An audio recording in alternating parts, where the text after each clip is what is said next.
all you 80s and 90s kids will agree with me when I say that the 80s and the noughties were probably the best time to be alive. Why? Well, in the automotive context, Ferrari built F40 as well as the F50 and the 355, which is now slowly becoming an icon in its own right as well. And then, if you're so inclined, Metallica was formed, Nirvana, Pearl Jam, Soundgarden, come on guys. And then after that, you had the likes of Cindy Crawford, Pamela Anderson, Baywatch, all of this. Wow. And then, again, back to the automotive context, you had legends of JDM, Subaru Impreza, Mitsubishi Evo, Nissan GTR, Toyota Supra. Guys, the 80s and the 90s undeniably was the best time to be alive. And then now, the cars that you're seeing behind me continue the JDM legends. Mitsubishi has stopped producing the Evo. Subaru and the Impreza, well, they've gone their own way. But Honda is still going strong. In 1997, Honda introduced the EK9, and everything else is now history. One thing for sure though, while Mitsubishi has been relegated to producing pickup trucks and family movers, Honda is still going strong in the type of cars that they are producing. I'm thankful for the likes of the Type R. So in this video, I want to tell you about the FL5. But to understand how far along the FL5 has come, you have to understand where it's coming from. And that's why we have the FK8R over here, has a baseline. Because the FK8R was a legend by itself, one of the second generation turbocharged Honda. Now the FL5 is the third generation. But like I said, to understand how far it has come along, you have to see where it's coming from. So that's why the FK8 is here.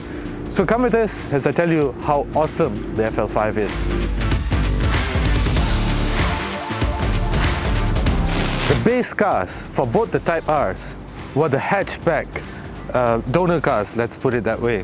So in terms of design, both are well, totally something else. When the FK8R was first introduced, it looked outlandish. It still does look a little bit outlandish. In fact, it looks more like a street fighter as compared to the sleek design of the FL5, which I describe as a proper, polished, well-trained MMA fighter.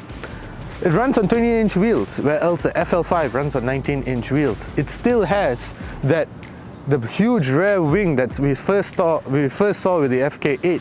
However, I think that the design of the FL5 is what I describe as most socially acceptable as compared to the FK8. FK8 looks like it just wants to punch you in the face. The FL5 looks like it's going to sweet talk you first, and if you don't back down, it will still punch you. The design is completely functional with the FL5.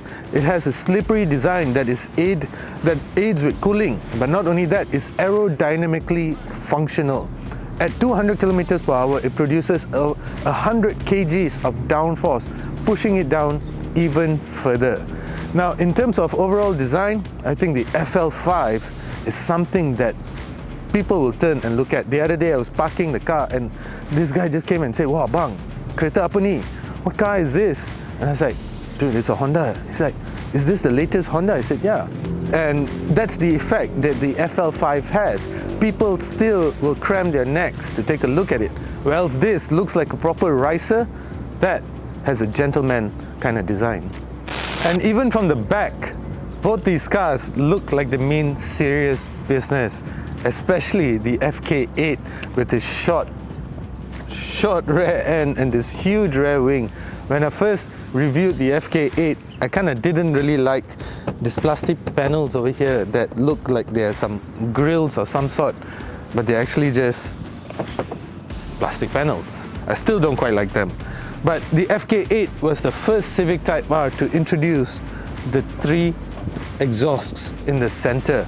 So the two on the side, well, they function as your regular exhaust. That's where the gases come out from. The one in the middle actually works acoustically. At lower RPMs, it reduces noise and vibrations. At higher RPM, it actually helps the car to sound even better. That's why I don't understand people that actually change the exhausts on their Type Rs, because there's a lot of engineering that has gone on underneath there, and that's something that I truly appreciate. Now, with the FK8, the two on the side are bigger than the one in the middle, but on the FL5, it's the other way around. Even though both cars have that same functionality as far as exhausts go, the two on the side for gases, the one in the middle for NVH levels. However, from the side, from the back, I think the FL5 still retains that more eloquent, more matured look. I know in some markets though you have a carbon fiber rear wing, which to me I think would have looked better. So if I were to buy this, and if I were to carry out any modifications, this would be the first thing that I change, because there's nothing that screams purposeful design than a carbon fiber rear wing. Anyway, all in all, I actually really like the way the new FL5 looks, especially from the back. Of course, both cars still have these rear diffusers. Now this is something that other hot hatches, I think we first saw it with the Renaults, the Megans and the Clios. As far as rear diffusers go, this is Formula 1 technology that has trickled down to road cars. What it does is it helps dirty air escape from underneath the car, and then what you get is aerodynamic efficiency. It helps to push the car down. That's what the rear diffuser is for. Looks good, looks purposeful, and is functional. Here's an interesting fact. As I mentioned, the FL5 runs on 19-inch wheels, whereas the FK8 runs on 20-inch wheels. But not only that, the thickness of the tyre of the FL5 measures in at 265/30 ZR19, whereas the tyre on the FK8 measures in at 245/30 ZR20. This tyre is not only smaller, it's actually thicker as well. One thing that I really appreciate about the Type Rs is the practicality that they have to offer. Well, maybe not the Integra and the DC2s and the DC5s. Well, the Civic Type Rs later on, well, I like how they combine practicality, functionality with a lot of fun. I mean, this is the FK8. Check out the boot size. It's quite huge. And then the FL5, that is 410 liters of boot space, and the seats fold flat as well. And when the seats do fold flat, you get 1,212 liters. That's mega. And that's what, for me, is the appeal of the Civic Type Rs. The practicality that they have to offer. Powering the FK8R is a 2-liter VTEC turbocharged engine, 4-cylinder of course, and power is sent to the front wheels through, as you know, a manual 6-speed gearbox. Of course, there's an LSD and such, and this powertrain actually helped the FK8R become the fastest front-wheel drive car to lap the Nürburgring. It's a proper engineering marvel. Now, the FL5, well, let's check it out.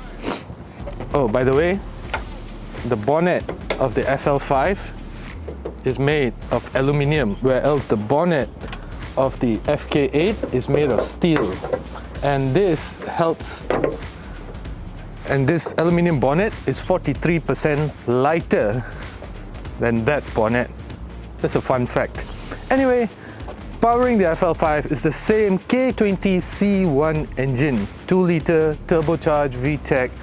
It's basically identical. However, it's more efficient and it's slightly more powerful. 310 PS, 319 PS, 400 Newton meters of torque, 420 Newton meters of torque. 0 to 100, 5.7 seconds. 0 to 100, 5.7 seconds. Top speed is the same, 272 kilometers per hour. The turbocharger on the FL5 though has fewer fins and is 3% more efficient.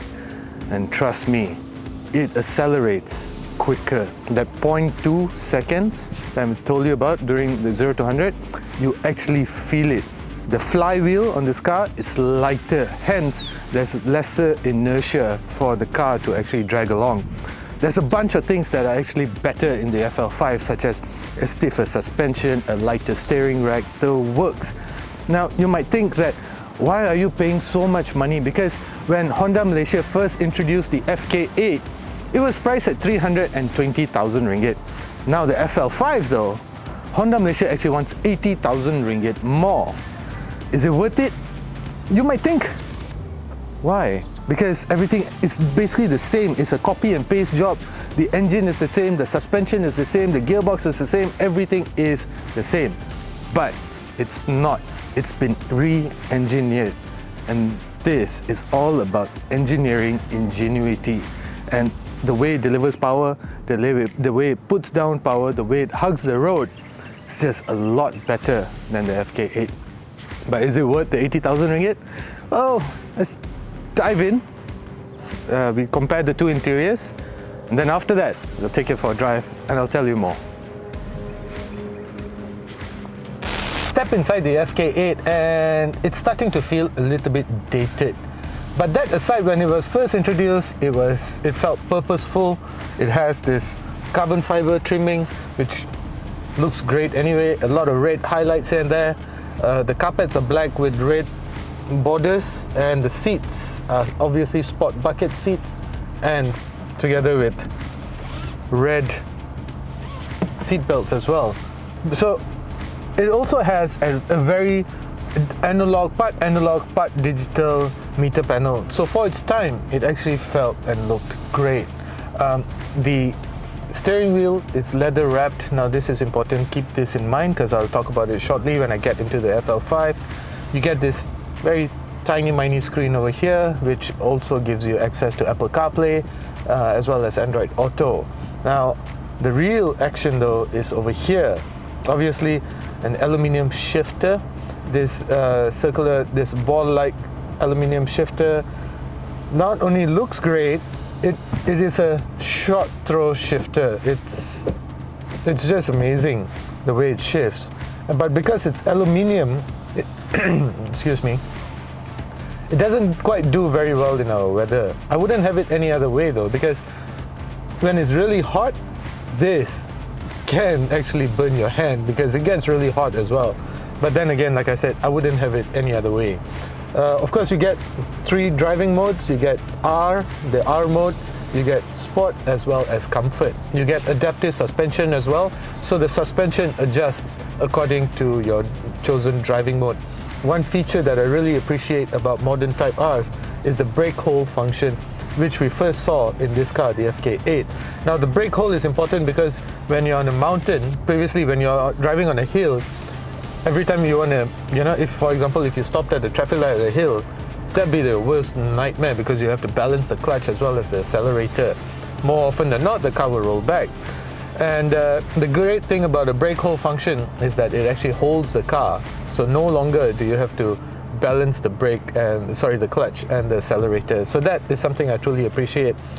You also get this double tier-like storage panel over here. This is only in the FK8. We don't get that in the FL5 anymore. Let's go jump in the FL5, but before that, let's take a quick look at the back seats. Now keep in mind that this is actually the Civic hatchback, which we never officially got in Malaysia, except for this, the Type R form. And besides that, it actually looks and feels very comfortable. It's okay. But because there are only 4 seat belts, 2 at the back, so there's no room for a 5th passenger, meaning that the Type R is a strict 2+2, a 4-passenger car. The seats are, as I said, sport bucket seats, but what I truly like about the seats is they do not actually block your forward view. So if you tend to get claustrophobic or if you tend to get motion sickness, I think it's easier to look forward, and these seats actually make it easier to do that. Unlike the ones in the Golf R, those are huge, meaning that the only way that you can look forward is through the side mirrors, through the side windows actually. Besides that, it's a nice place to be in. Can't complain. So as a family car, maybe, just maybe. Before that, let's go jump in the FL5. In the FL5, immediately it feels more modern, more sophisticated, and just a much nicer place to be in. Current Honda Civic owners will actually recognize this place because it's almost identical. You get a 10.2-inch digital meter panel ahead of you.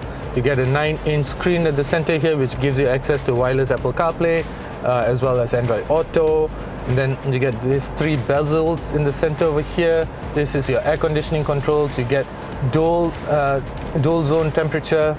You get USB ports, a wireless charge pad, and I think this is one of my favorites, Alcantara wrapped steering wheel.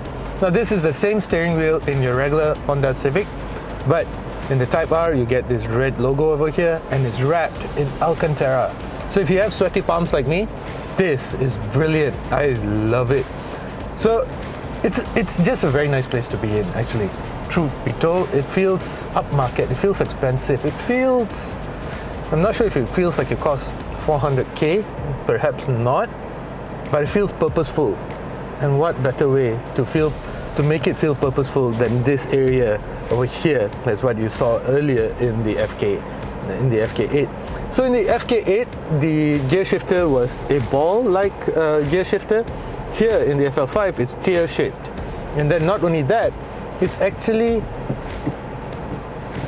nicer to shift.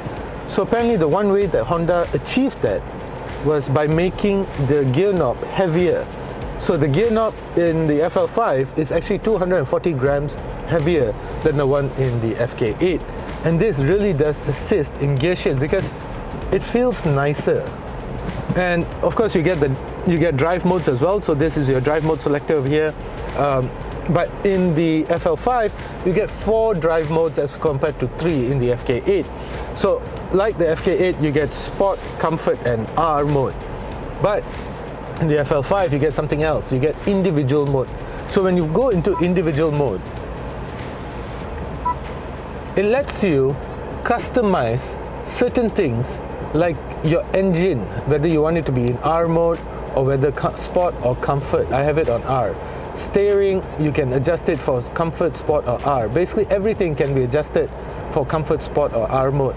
Engine, steering, suspension, engine sound. Now this is interesting because in the Civic, they actually use something called augmented engine sound.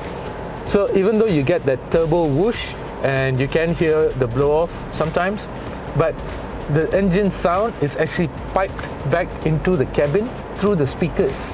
So even though you get all that turbo whooshes and engine sounds, but you also get an augmented sound, which not a bad thing because it sounds really good.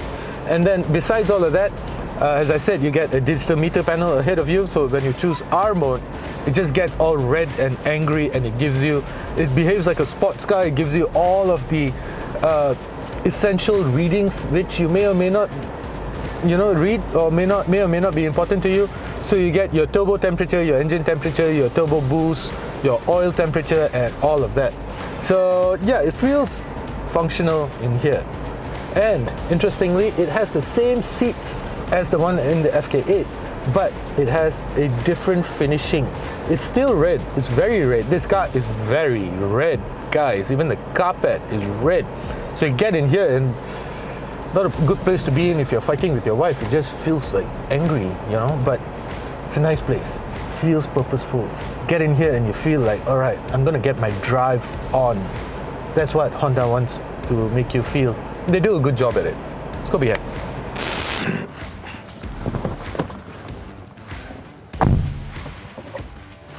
The back seats of the FL5 feel more spacious. It feels roomier in here.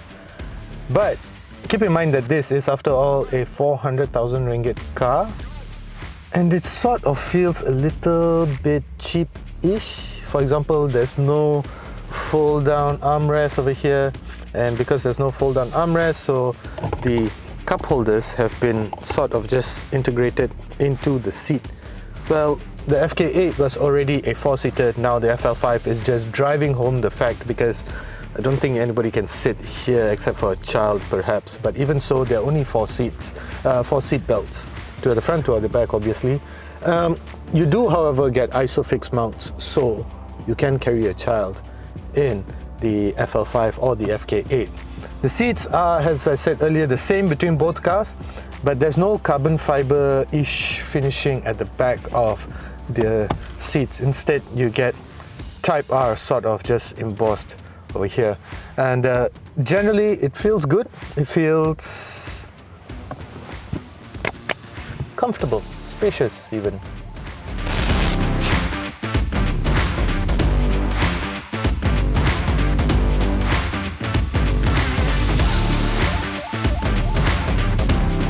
Now, driving the FK8R has always been a bit of an occasion. I mean, as I said, it feels special. You get all these carbon fiber trims, the sports bucket seats, makes it seem like a proper occasion every time you drive the FK8. But this is something been a bit of a character of sorts for the Type R, which first started with the, I think, as far back as the EK9. The red seats and such, it has always felt special, especially the aluminium gear knob. Remember, the FD2 was equally as special as well, and that thing revved to the heavens. I've had such good experience with the FD2R. But the thing about the FD2R was it was really, really stiff. You felt all your fats, you felt everything. If you ever wanted to know where your fats were in the body, you know, where it starts to jiggle, drive a Honda Civic Type R FD2R. That thing is stiff, man. But not so much in here, in the FK8, because it comes with adaptive suspension, and right now I'm in comfort mode. And it feels easy, it just feels like a regular car. And that's the appeal of the newer generation Honda Civics, that they can sort of transform into very usable daily drivers and even family machines. Yes, it has a practical boot, it's comfortable, NVH is decent as well. I mean, despite its low profiles, 30 profile tires, there's very little of the tire roar that I hear back in the cabin. I'm not really increasing my voice during this presentation, and we are doing 100 kilometers per hour. But if I select R, suspension is stiffer, just a little bit more noise from the engine. It's ready to go, and thank God for auto blip function. As soon as I downshift, the revs match the gear, the selected gear, and because it's a turbocharger, now we do this. 400 Newton meters of torque. So nice, man. It has always been such a nice car. And the great thing about the FK8 is that they're not very expensive in the used car market right now. And if you're looking for a fun driving machine, I think the FK8 will check that box. It has a very chatty steering wheel. Suspension is just nice. There's very little, in fact, no body roll. I'm doing some very speeds that will get my driving license confiscated, but it just feels so effortless. It's the appeal of the Type R brand. Going into a hard right corner over here, downshift, rev match. No dramas, man. It just hugs the road. The steering wheel has a nice weight to it as well. And that's just part of the occasion of driving the Type R. And now, when I want to downshift again, 400 Newton meters, 310 PS, immediate power delivery. Left-hander, power delivery is just amazing. There's just no turbo lag. Bit of traffic. Right-hander, another lefty. Just a bit on the brakes.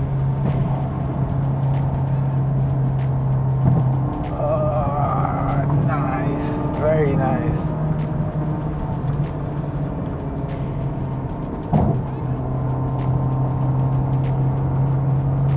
The suspension is stiff, but it's not trashy. It makes the car feel compliant.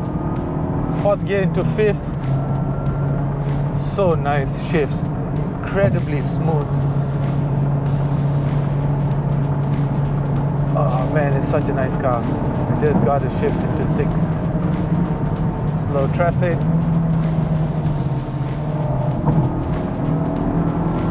A fast left-hander. Fifth gear again. The one thing about the steering wheel though is because it's wrapped in leather, so if you got sweaty palms like me, yeah, it starts to feel a little bit slippery. So nice. It's such a nice car to drive, but it takes effort. Steering wheel is heavy. The clutch is good. It's not very heavy either. Wouldn't want to be stuck in traffic with it though, but it's great. Now what if you wanted to take it slow? What if you just wanted to chill out, but you still want to have a bit of, responsiveness, a bit of eagerness to the car? So I'm in sport mode. The guy in front kind of got stuck.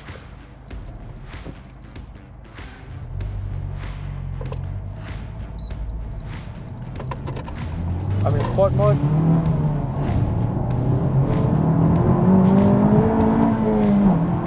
I couldn't help it. I know I said chill out. I just couldn't help it. Okay, I'm gonna chill out now. Anyway, if you're on the highway with your family, but you still wanted to feel connected to the car, this is the mode that you should be in. Suspension is still a bit stiff, but it's bearable. Comfort mode would be better, which is immediately it feels softer. Almost immediately just dumbs down a little bit. And this is better for, they should have just called it family mode. Yeah. And that's the one thing I like about the FL5, because it has that individual mode. So you can have that engine always on the boil in, for example, R mode, but you can have the suspension on comfort. That's what I like about the FL5. The particular mode is nice. It lets you customize how you want the car to behave. Talking about the FL5, let's go jump in that.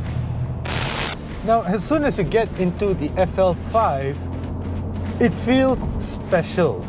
It feels like you're in something special. Even though it has that same dashboard, the same interior as the current generation Honda Civic. So yes, all you people who spent about between 150 to 180,000 ringgit on a Honda Civic, you're going to find this place to be quite familiar. But that's quite normal, because the Type R is basically a sportier version of the standard Honda Civic. But that's just putting it simply, right? Because the Type R is more than just a sportier version. It's just something truly, truly special. It makes the automotive world a special place. Cars like this make the automotive world a truly fun place to operate in. And it's sad that only a handful of car makers still produce cars like the Type R. And the fact that it's no longer going to be like that, because I hear that this might be the last Type R, makes me really sad. I think the future generation has no idea about the cars that they're going to be missing out on. Anyway, when you jump into the FL5 after the FK8, the FK8 is a great car to drive, don't get me wrong. But the FL5 is just so much better. Even though it has that same powertrain, the same engine, the same gearbox, the same suspension bits, all of that, It's just a nicer place, a nicer driving experience. You feel it is more urgent, it's more responsive. The flywheel on this car is lighter, so the revs are more eager to go. It's easier to pile on the revs. I mean, I'm in sport mode. Listen to this.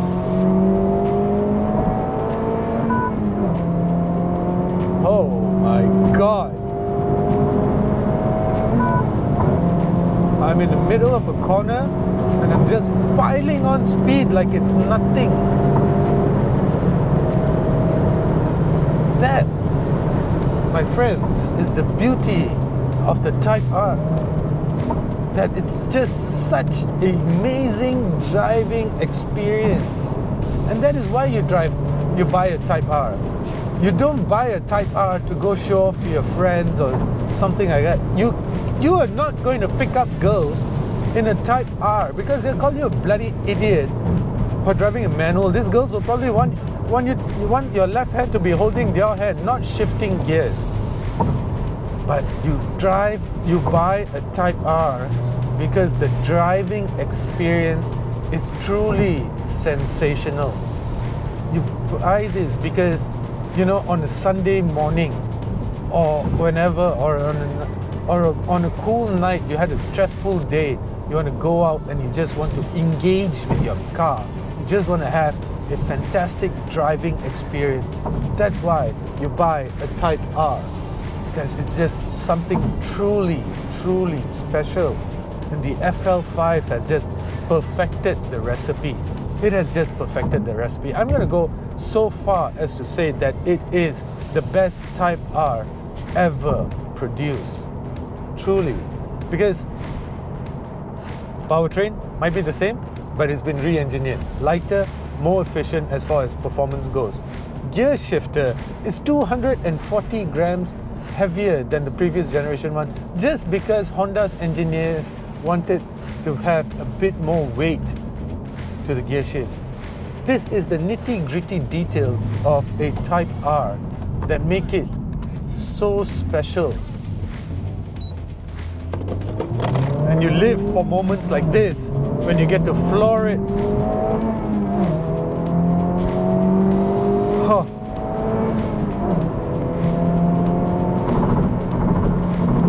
My God.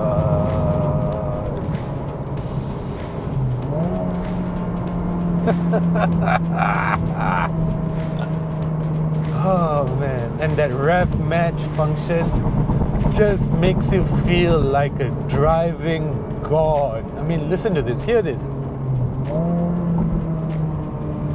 So nice. And then now we go into R mode. You hear that? That means business. R mode, guys. Steering is heavier.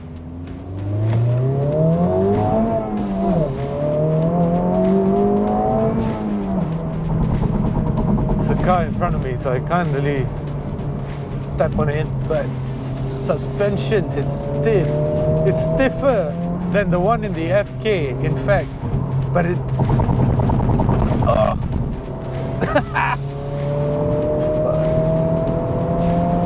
Forgive my profanities, but there's going to be a lot coming out. Yeah, my God! Thank God for the Brembo brakes. I mean, these are solid brakes as compared to the FK, which had ventilated discs. This has solid discs. Oh, let's listen to this. Let's just appreciate this for a moment.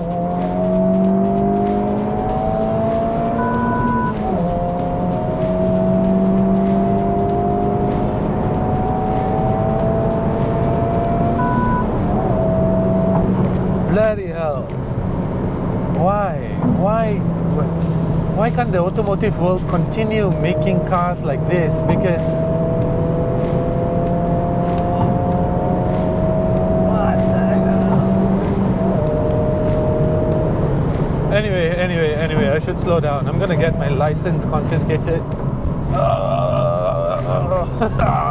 Who am I kidding? Let's go for it.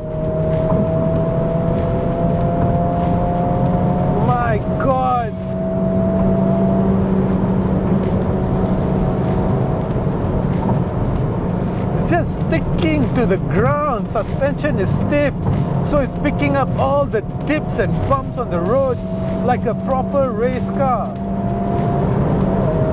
And wow, the steering wheel I think is not as chatty as the one on the FK. I'm just going to brake a little bit here. Fast right-hander. It's just sticking to the ground. Yeah, suspension is truly stiffer than the outgoing model, than the previous model. It's just, oh my god, the way this car drives, the way it handles, it's just phenomenal. This is the essence of the Type R brand. This is the culmination of 30 over years of great Type Rs. Everything that Honda knows about building sports cars is in the FL5 Type R.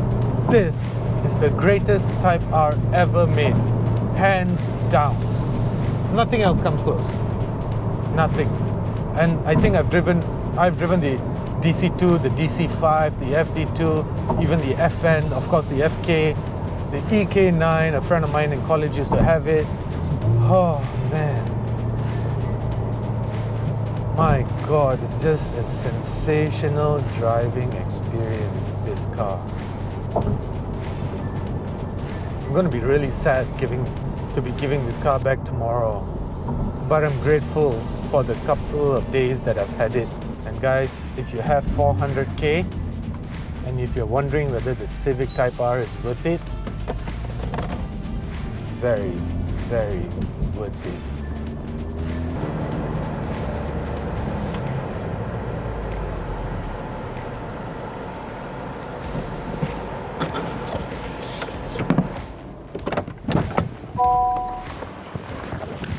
So in conclusion guys, the FL5, I mean, it's obviously a very expensive car, 400,000 ringgit for Honda. Well, yeah, well, I think if you have to choose, then perhaps this car is not for you. But yes, it's very much worth 400,000 ringgit that Honda Malaysia wants for it. It's not only a really good looking car, no doubt, but it's purposeful, it's well engineered. And the sad thing about the FL5 is that it might be the last proper Honda Civic Type R.